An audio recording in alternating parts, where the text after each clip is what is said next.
Turn around, dear, Mother whispers. Let me look at you. She straightens the collar on my red gingham dress. Then, holding my chin, she spits into her embroidered handkerchief, rubs a smudge from my cheek, smiles, and spins me around. My father takes my lace-gloved hand, and we walk down the long center aisle of Old St. Joseph's. A mixture of incense and lilies fill the air as we near the altar. Dad stops, guides me into the front pew, and winks. It's Palm Sunday, 1951. The first time I'm allowed to attend Mass with my family. Why this Sunday? Because my father believed that the pageantry of Palm Sunday would help extend my limited 5-year-old attention span. And as a bonus, he liked the take something home tradition of blessed palms. One long, thick, green frond per person, however small, to carry home, perhaps weave into a cross, and place on a wall or tuck behind a mirror until next Easter season. Monsignor Brady enters the sanctuary in white silk and brocade vestments, then turns toward us and begins swinging a gold censer that spews clouds of incense everywhere. A cantor in the back chants psalms in Latin. After a lengthy gospel reading, the congregation sits down. The church is quiet. Then the music begins. I turn around and see a tiny woman sitting on a high mahogany bench, playing an organ with 2 keyboards and hundreds of brass pipes.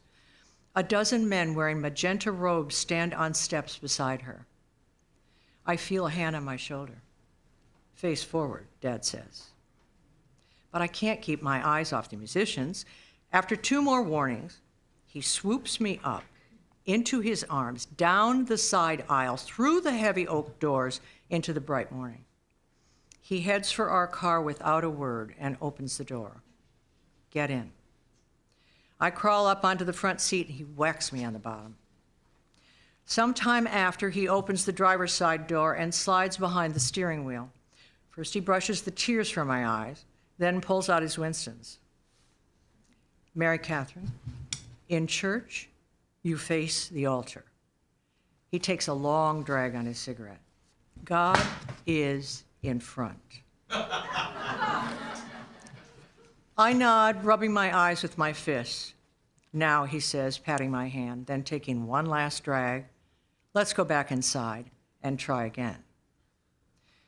4 years later, I'm a 3rd grader at Our Lady of Victory Academy, a red brick K-12 school across from St. Joseph's. I've made my first communion and can answer Sister Amadea's catechism questions like, who made you? God made you. Or what are the 7 deadly sins? Pride, envy, lust, anger, sloth, gluttony, and greed. One day, I walk out onto the school playground. It's just a patch of asphalt surrounded by a chain link fence. A group of girls stand huddled in a circle, Pauline Montgomery in the center.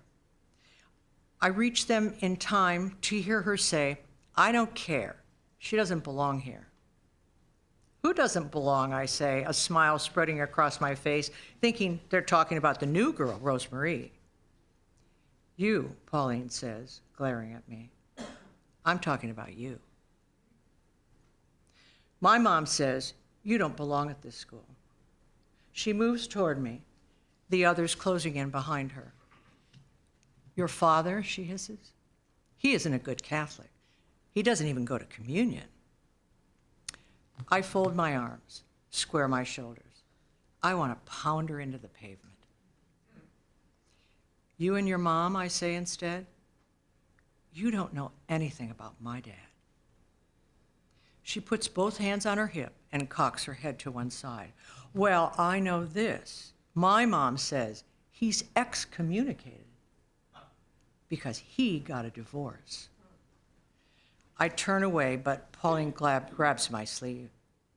And on top of that, she says, glancing around at the other girls, your mother, she's a Protestant.